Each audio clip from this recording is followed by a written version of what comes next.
ନା କଣ ଭାବୁଛ? ଏ କଣ ଭାବିବି, ମୁଣ୍ଡ ଖରାପ ହେଇଯାଉଛି କାଲି ପରଦିନଠୁ। ଇରେ ଏମିତି କଣ ବା, ଇରେ ଗୋଟା ସବୁଥିରେ ଗୋଟା ଅଳ୍ପ ଭାଗ କମ ହଉ ପଛେ ଗୋଟା ନୀତି ଫୀତି ଗୋଟା ସବୁ ଜିନିଷରେ ଥିଲା। ମୁଁ ଦେଖୁଛି ଏ ରାଣ୍ଡି ପୁଅ ରାଜନୀତିରେ କିଛି ନାହିଁ, ଟୋଟାଲ ନୀତି ନାହିଁ ରେ। ଇରେ ଆମେ ଯାହାକୁ ଆଖେଇଛୁ ତାକୁ ଆଉ କିଏ କାଖେଇଲାଣି ରେ। ଇରେ ଇଏ କି ନାଟକ ହେଲା ରେ। ଇରେ କଣ ରାମ ବନବାସ କାହାଣୀ ଶେଷ? ଇଲୋ ଏମିତି କାହିଁକି ରାତିକା ରାତି ହେଲା ଲୋ? ଇଲୋ କିଏ ସେ ଏମିତି କଲା ଲୋ? ଇଲୋ କାହିଁକି ଏମିତି ହେଲା ଲୋ?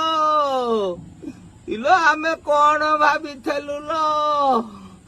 ଇଲୋ ଭାବିଥିଲୁ ଟିକେ ବିଶ୍ୱସ୍ତରୀୟ ଉପରେ ଗ୍ୟାରେଣ୍ଟି ଚଢିଥାନ୍ତା। ଇଲୋ ଗ୍ୟାରେଣ୍ଟି ମିଶିଯିବ ଯଦି ବିଶ୍ୱସ୍ତରୀୟ ସାଙ୍ଗରେ ଆମେ ବି ବିଶ୍ୱସ୍ତରୀୟ ଷ୍ଟାଇଲରେ କଣ ଘଟା କାଳେ ଆମର ହେଇଯିବ ଲୋ।